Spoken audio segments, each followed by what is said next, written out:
So hello guys, welcome back to my channel. And yun, bihira na lang tayo makapag-upload ng video dahil may konting problema sa channel natin guys. Na-demonetize yung channel ko. Yun, kaya upload lang ako, bihira na lang. Kasi meron tayong suspension na galing kay Lolo na by November 17 pa tayo makapag apply dahil na demonetize yung channel natin. Yun. So kaya bihira na lang ako mag-upload ng video, baka yun nagtataka yung iba. Panay na lang short clip yung na-upload ko dito. Pero yun guys, mag-upload pa rin ako. And then hintayin natin hanggang November 17 para makapag re-apply ulit ng kumbaga sa pagka-demonetize, re-apply ulit tayo para ma-monetize ulit yung channel natin. Yun. So, pero guys, ito, sa nagtatanong about sa red barb na bakit dalawang tiger barb yung breeder, mayroong lumabas na cherry or yung tinatawag nating starfire na red. Yan. So, normal lang ba ito? Actually guys, normal lang yan na pag ang breeder mo is red barb, may lumalabas na cherry or starfire red. Normal yan kasi kumbaga ito yung pinaka kal nila, pero yung kal nila is super ganda, parang mas maganda pa compare dito sa original. Yan. And minsan guys, hindi mo rin to matatawag na kal dahil nga sa previous genes, kumbaga mga parent, yung ginamit dito is red na starfire red na crossbreed dito sa tiger, kaya may lumalabas dito na ganito, cherry or tiger or starfire red. Yan. So hindi rin natin matawag na kal kasi mayroon din talagang ganitong itsura. Kumbaga parang yung tiger barb na green tapos may lumalabas na neon green. Yun, parang ganun siya. So normal lang yan na may lumalabas na ganito, and mas maganda yan kung mas maganda pag ganun yung lumabas. Pili kayo ng mga female ng cherry, tapos yung igagamitin yung male, yung tiger, para maganda yung kalalabasan niya. Yan. Kaya yung ginagawa ko dito para hindi ako malito, kasi minsan guys, kahit na alam natin na male at female yung red tiger barb, pag nag-drop ng ng egg, halos hindi mo na ma-identify yung itsura ng male at saka female doon. Kaya yung techniques ko, ginagawa ko, ito yung female, ito yung male. Kaya pag nag-drop siya, syempre ma-identify mo pa rin yung male at saka female dahil nga sa kulay. Yun. Pero subukan nyo guys, puro ganito, cherry yung gamitin nyo na male at female. Tapos pag nag-drop yan, hindi mo na ma-identify kung sino yung babae at lalaki dyan. Kasi ubos na ubos yung eggs at yan, at saka manipis na rin siya. So ma-identify mo ulit after ilang weeks na magkaroon ulit ng laman yung tiyan niya. Kaya mas maganda pag nag-breed kayo nito, ito na lang yung gawin yung female, ito yung male, para hindi kayo malito. Yan, or ito yung male, ito yung female. Yun nga. Ang gulo. So yan guys, pinapakita natin dito, marami tayong ganito, cherry. Yan, maraming cherry. And super marami din tayo dito mga tiger. Ayan. Yan. At yun, marami yan guys hanggang doon. Tsaka meron pa ako dun sa mga aquarium ng red barb cherry. Actually guys, crossbreeding na to sila. Yung ginamit ko ditong female is neon green. Pero yung lumabas, mas matapang talaga yung yung dugo ng red barb compare sa neon green.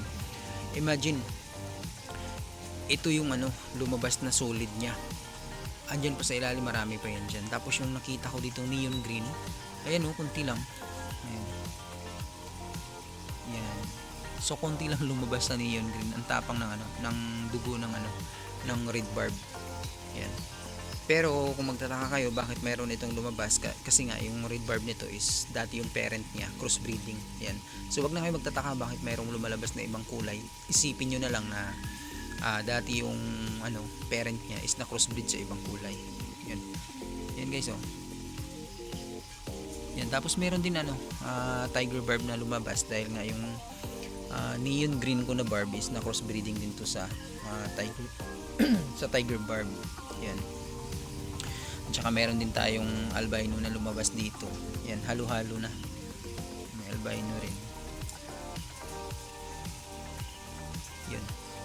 So, yun guys, no? Yung techniques natin sa pagbibreed. At saka hindi siya masilan, hindi tulad ng tetra. Kaya nga sa akin open, no? Yan, wala nang yan, wala nang bubong. Tinanggalan namin dito yung bubong kasi sirang-sira na. Dati kasi trapal, sira na ng ulan. Tapos yung mga aquascaping dito is nilipat doon sa kabila. Yan.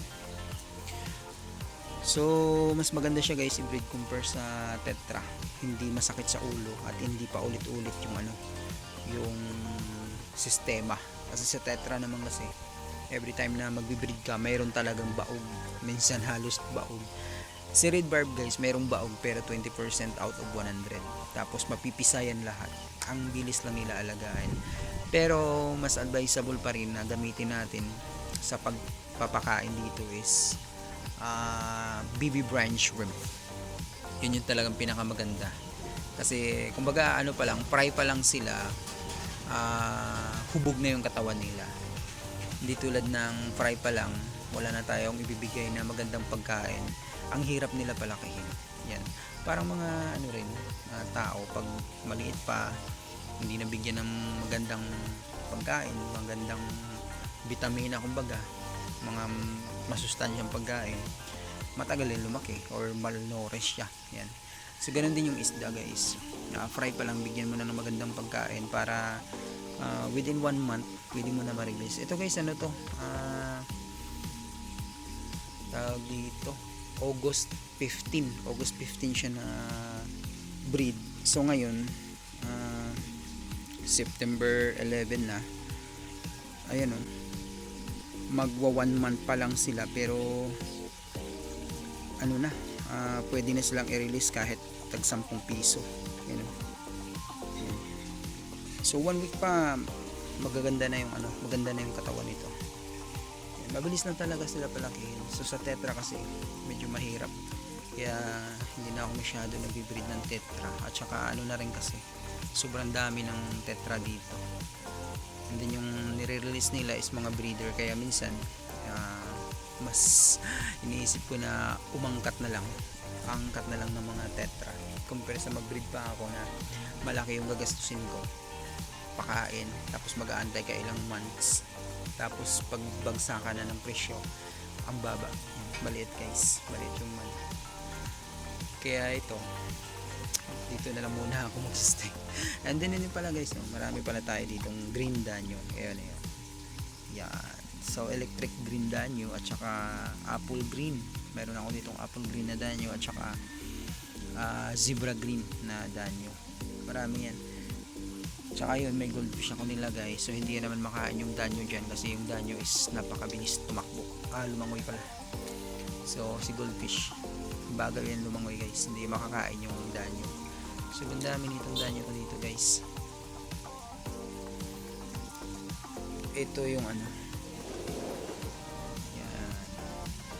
So hanggang dito lang muna tayo guys, and thanks for watching again. And bibigay pa rin tayo ng tips yun about sa and dun sa FB ko guys, pag hindi kayo na-replyan, minsan kasi si Mrs. yung gumagamit dun, kaya hindi ako nakapag-reply dun. Yan. So thanks for watching again guys.